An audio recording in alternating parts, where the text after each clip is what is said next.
Today's topic is Raise Your Capacity Journey into a Life of Significance. You are with Evolution Business Development and the great Chris Powell from the Powell Advisory Group. We are excited to hear from you today, Chris.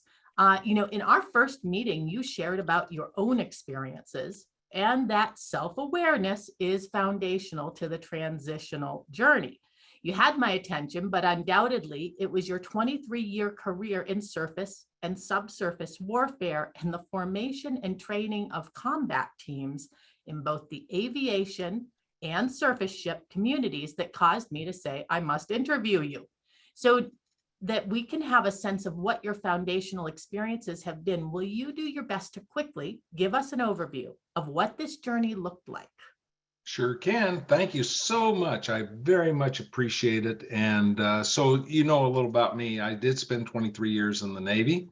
In the first 16 years, I was a naval aviator. I flew in patrol aircraft, P-3s in particular, and carrier-based subsurface and anti-surface warfare and surface warfare platforms. That was the S3, if you're taking notes, S3A.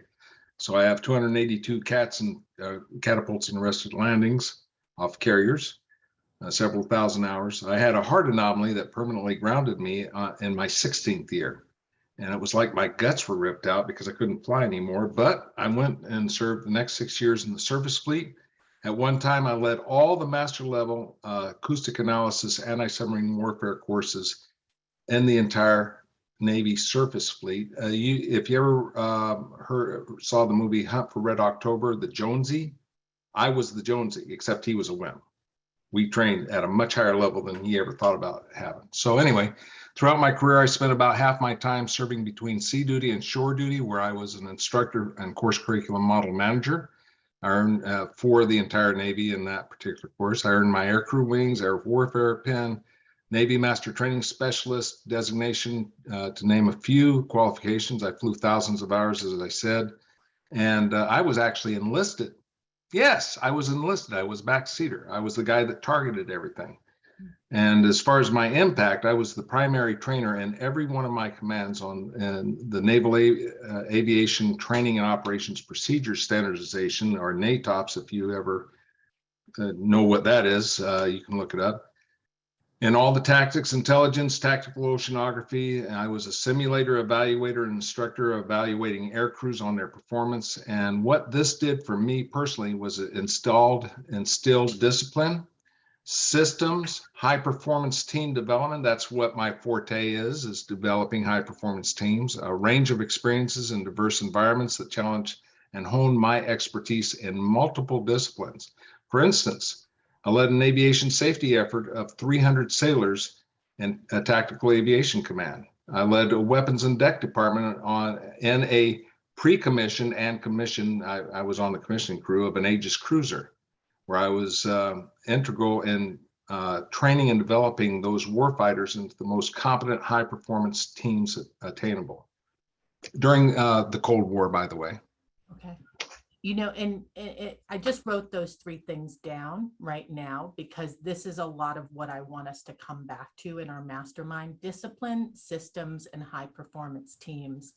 I find that when I'm working with my own mentors, I often am directed to movies and books, either written by or written about military. And it's interesting how it plays into, we may be pacifists, right, in our personality and in our choices, but it does certainly teach us a lot. And so I hope that for those of you that are in the room that are hearing that and thinking, what does all of this have to do with me? Oh, it does, because it teaches us a lot if we can watch past choices and past actions that have been taken by others. So now fast forward 23 plus years later, and you find yourself building a business that empowers people to become aware of who they are, how they operate in their strengths, and for them to identify their vision for their life. What caused you to personally develop these key attributes, making yourself a ready and willing coach? It's my calling. It's what I'm designed and trained to do at the highest level. For instance, beyond the military, I have 3 master's degrees. I have a coach and trainer certification, as well as a DISC consultant certification through the Maxwell Leadership Team organization, along with a mental health coach certification through the American Association of Christian Counselors. It's what I'm designed to do. It's my motivation. It's what drives me. These experiences were all designed to give me these high skills so that I'm qualified to work with people, to empower them in any range of where a person might find themselves, whether it's they're coming out of prison, all the way to their multi-millionaires, billionaires even, because the processes work for everyone in every part of their lives. And so I'm there to empower them to become aware of who they are, how they operate, and their strengths, and not just to bolster up their weaknesses, quote unquote, but to have people live into their strengths so that they, like me, can live into their calling or their destiny, and for them to identify their vision for their life. This empowers them to start their move into a transition journey that results in a very profound positive transformation. There can never be a transformation without a transition. It has to happen, but there's got to be a starting point for the transition to start. And this way, the person will implement success strategies. I'm not a non-directive, okay? Because a real coach is not a directive. But what this does is when it's non-directive coaching, it ensures that the client will implement success strategies that are at the core of who they are. In other words, I'm not directing them. In other words, my purpose in life is to come alongside people who want to live a life of significance. And my vision is to bring those who want to walk this difficult path. Folks, it's not easy. It is difficult. If it was easy, everybody do it. But it is a difficult path, but oh, how worth it is. You know, how important it is to their highest version of themselves. So my mission is to help as many people as I can to experience this type of transformation so that they can transform their communities, through their lives, through living by their fundamental values, because the big goal is not just one human being, it's the entire community. It's the shift. For instance, this will automatically shift communities and for the better. And it already has in countries such as Guatemala and Paraguay and Costa Rica and Dominican Republic and New Guinea.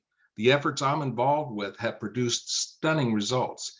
And when I talk about this, you can feel my energy go up, right? I get so fired up about this. In Guatemala, the recidivism rate among youth in a halfway house went from 75% to 0. They installed that same transformation table program that I'm involved with. And some of you have been through this, all right? Well, maybe nobody in here, but hopefully you will. It's free, folks, if you want to come. So they installed that same transformation table in a halfway house for adults, and that recidivism rate went from 67% to 0. Now, those transformation tables are all in the prisons in Guatemala. Though that same program is in every middle school here in South Carolina for adults and youth. Then there's the spiritual transformation, which is much more profound. This is where the truth of the gospel of Jesus Christ comes to bear in a person's life. And that transformational supremacy of the salvation experience is for those like me who have a personal relationship with the triune God through Jesus' sacrifice. This is where he took my place for punishment for what I should have been punished for because of my misdeeds and sins. From the depths of my being, this is what I live for, and it's my absolute passion. Wow. I think we're going to have to learn more about this transformation table as we keep moving. But, you know, in effort to get all of the information out on the table, I want to say you have a bio that reads like a book. Your faith, your family, your business pursuits are all of significant importance. So give us a sneak peek into what a day in the life of Chris Powell looks like now. Well, I meet with quite a few folks every single day. I do one-to-ones that lead to relationships, and each person is of immense value to me. Well, isn't that what it should be to everybody? Really? By the way, that's one of the values in those transformation tables, is valuing every person. You think if everybody valued every person, we'd have a war in Ukraine right now, or all the problems we're having in our society? No. So that's what a transformation table does, is it steps them through values. So each person is a reflection of their creator, God. I endeavor to challenge that person to live into their calling. And most folks do not know what their calling or purpose is. And I'm not going to ask you, because I already know. A lot of you don't know. You think you know, but do you? Everything I do is centered on my purpose and passion. For instance, I lead the Grief Share program in our church that has spun off 2 other Grief Share groups in other locations. My wife, Carla, leads the love life efforts for expecting women who need help to have an avenue for a fruitful life for them and their babies. I do free values-based change your world and beyond success transformation tables. And I saw in the chat, oh, Sally, yeah, she's been through all of it. She can tell you how impactful it is.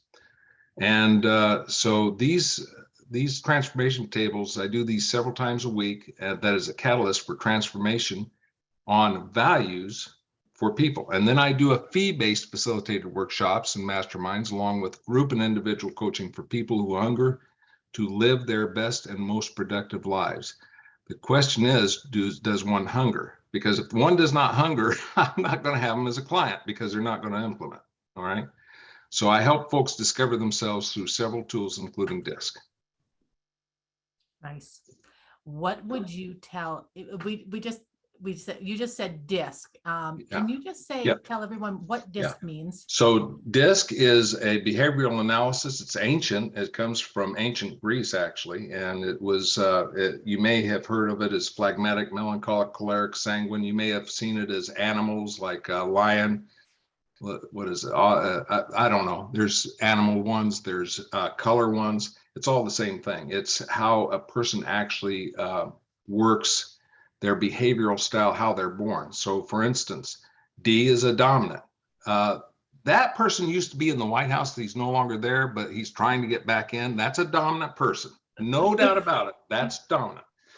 Then the influencer, yippee, that's a happy person. You know, that person just goes into a networking event. They know everybody when they're coming out, and they don't necessarily stay on track so much, but they're really fun to be around. And then the S, that be me. I'm as high S as I can get. That's a steady person. They're kind of a chameleon in a sense, but they are very collaborative. This is why I love doing that. You see energy, because I love this. Okay. It's all collaborative. We're getting to know each other. And Ben Grant says he's a strong CD. Yeah. That's awesome. That's all task oriented, by the way, and I'm a strong SC. So the S is a steady person, and they're actually the oil in a machine, where the D is the driver, you know, that's the engine. The S is like the oil that makes things work. And then the C is a compliant, or, you know, very conscientious person. They pass by a spreadsheet and they lock on, they fall in love with the spreadsheet. They're all task oriented, and they're introverted. And believe it or not, an S is a people person that's introverted. Yeah. The D is an extroverted, task oriented. The I is a people oriented extrovert. So does that explain that? It does, and I love it. Everybody's posting in the chat what they are. Keep it coming. You may not know this about me, everyone, but I am a D and an I, like off the charts on both of them. And once I finally figured that out, it really helped a lot, because I knew what my expectations of my environment were. What would you tell the man or woman who's interested in pursuing their business or career dream, but is unsure of how to differentiate themselves? Well, thank you for that question. The very first thing I would say is, if you're a Christian, pray. If you're not a Christian, pray. Just pray. Meditate. Think on these things. Think deep. You know, you want a solid foundation before you launch. You don't want. This is what you don't want. You don't want to be in a boat when you're on a pier and you have one foot in the boat and you have the other foot in the pier, and the boat starts separating from, you don't want to do that. So you do have to think things out, okay? Yeah. There are other things like planning, like the small business development centers in your area. They're SBA funded. They're great resources. So you do your pre-planning and all that. Second priority is to adhere to the first of the three ancient Greek Delphic maxims. Woo! Plato promoted, know thyself. We just talked about it with DISC. That means one should know who they are and preferably know whose they are. Without this key step, it would be difficult to move forward.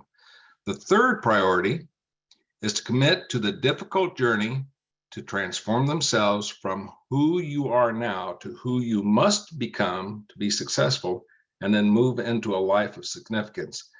Goals are not the answer. Goals are not it. The only reason a goal is there is for you to grow yourself into that goal and then reset and go as far as you can. The fourth priority is to find and build relationships with a mentor or mentors who have done what you want to do. I cannot tell you how important that is. Is that important, Isis? Oh, it is really critical. It's critical. Yeah. You probably won't make it without that. Because you won't know who you want to continue becoming until you can see it mirrored back in you. Exactly. And then the fifth priority is to create a business and business processes where you exercise your strengths and passions. How many businesses do people go into? They say, oh, I think this is nice, and they go into it, and it's their exact opposite. They're operating out of their weaknesses. They're operating it out of, it's everything's wrong, and then within a year they give up, lose a lot of money because they didn't have the first. They did. Stephen Covey talks about this. Begin with the end in mind. We got to begin with the end in mind, and part of that is knowing who you are. Okay. Mm-hmm. The sixth is to commit to a position of being a servant leader to your clients and prospective clients, so as to serve your clients for the client's best good, no matter what. Folks, if you're running a good, solid, legitimate business and you don't do that, you won't be in business. Just saying. The seventh priority is to find a top-notch professional coach. Here I am, and that can bring you through the process of self-discovery, finding your passion, developing a vision for yourself and your business, and who will ask you the hard questions. I just got off a coaching session right before this. I had to ask that person a very hard question that must be addressed for you to succeed. Now, I also, of course, do the processes and business development and when to hire an employee. And I do all that stuff. Okay. Not all coaches do that, but I'm pretty well versed in that. So there you go. Well, let me ask you this. You spoke about mentorship. You talked about coaching. So if this person decides to engage an executive coach or business advisory service, what should they expect? Okay, so great question. A professional coach does not direct, as I was saying before, the client. Mentors do. That's what they should do. Mentors should do. But a coach is not a mentor. As a matter of fact, I, as a coach, may have no concept of what you do. And that's actually pretty good. You know why? I have to ask a lot of questions because I don't know what you do. And when I ask those questions, guess who's thinking those questions through? The client. Exactly. So instead, the clients set the agenda and the coach follows that agenda to empower that client to discover what best works for them. In other words, the coach has no power. I have no power in the relationship except what the client gives me. And that power is actually in the process, not in the coach. The coach has no authority. Okay. The coach is a mirror. The coach process is the client is in full control of, and delegates all the power of the coaching process. This way, the coach acts more as an objective mirror to facilitate the coaching process. And that is not to say that at times the coach with permission can give advice if that expertise, he has expertise. Like I'm an expert in sales. And so I'm actually doing coaching for sales, but it's more mentoring because this in particular person in this company Hmm, he needs mentored more than he needs coached. And so I have an expertise in that. And I've asked permission if I could do that. And his numbers are going through the roof in 3 weeks, by the way. Wonderful. So let's see. I have experience. All right. So this is rare in a coaching situation. By the way, if you haven't guessed, I'm reading this because I filled out the questionnaire for it.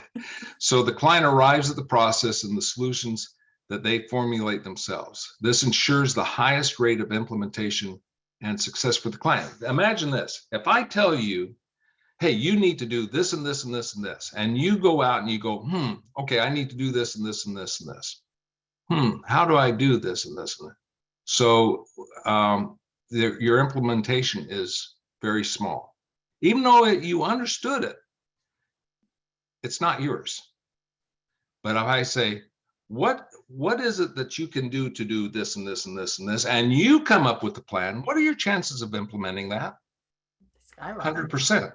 Yeah. Yeah. Yeah. Unless you have a blockage or a mental self-limiting belief or something. Yeah. Okay. Oh, we could talk on that for a whole. Oh boy, we could talk on that a lot. Well, you have decades of experience and it has spanned government and business. And this does not even speak specifically to your other pursuits. So what are 2 unique challenges that you have overcome in your career? You know, that limiting belief thing we just talked about, that has been, I had a very, very rough upbringing, very negative. I'm 68 now. I know I don't look like it, but I am. It took me, I would say 60 years of that 68 years to overcome a lot of that self-doubt, negative talk. And I'm still going through that. I know no one else here is, but I have had a situation with that. And that actually prevented me from advancing and living a life of significance to my God and to others for decades. The reason John Maxwell is John Maxwell is because one of the reasons is his father, Melvin, and his mother poured their positive energy and life into John Maxwell. So what you're seeing in John Maxwell is the result of their lives well lived as they went into, and their whole family's like that, by the way. Wow. And that's how John's raised his kids. So the other one is my lack of purpose or sense of a calling to my destiny. Now, this is interesting. It came about the same time that negative self-talk and self-doubt started ebbing off, and I was coming in. And by the way, it took, I had been in self-growth and development for probably 20 years before that actually started. I mean, it was pretty severe what I'd gone through. And so it took that long for that to actually crystallize in my life. And then my sense of calling and destiny came into clear focus. And it's crystal clear now. I really appreciate you sharing that honesty. I think that it's humbling for us as individuals to come to that place where we can share that things haven't always been easy. But I believe that without that, other people may not be able to see as clearly themselves reflected back in what you're talking about and the opportunity that exists there. So I really appreciate you mentioning that. I think that women tend to be very open about that, but men not so much, and especially older men. So thank you and bravo for taking responsibility and being real. Well, some guys are not exactly mature. Let's just put it. Well, to wrap this up, because this is ultimately what it all comes back to. Because core values play such a huge role in running a profitable business, will you share yours with us? Of course. Well, you probably guessed my first one. I'm just guessing. Is my faith, my relationship with my creator, my God. Second one is family, being with family with both quantity and quality of time. Third one is integrity. My words and deeds match up. I am who I am, no matter where I am or who I am with. Fourth one's loyalty, faithful to a person, an ideal or a custom or a cause or a duty, and that's transformation for me. and for loyalty to my clients and the people I work with, and then honesty, being truthful and sincere. Now, I would recommend that you get something like this, or you can download a values sheet online. I would recommend not having a value sheet of over 50. I've seen some of them 600. That's too much. Just do 50, okay? Then I would recommend you go through this exercise. This is the top 5. My number 1 is obviously my faith. So, and that's in order. So pare it down to from 50 to 10. You'd think it's easy. It's not easy, folks. Most people don't even know what their own values are. And that's why a lot of times they're stuck. They're actually operating in their values, but they don't even know what their values are. Think of that. They're oblivious to knowing what their values are, but they're automatically operating in them. So narrow it down to 10. Once you know what your values are, then you can springboard with your strengths into whatever you're doing. Narrow it down to 10, then narrow it down to 5, then narrow it down to 3. You really want it? Narrow it down to 1. You would live and die by that value. So let's see. Well, we are done. That's it. This All right, is good. now we're going to bring it over to everyone and hear from our amazing attendees today.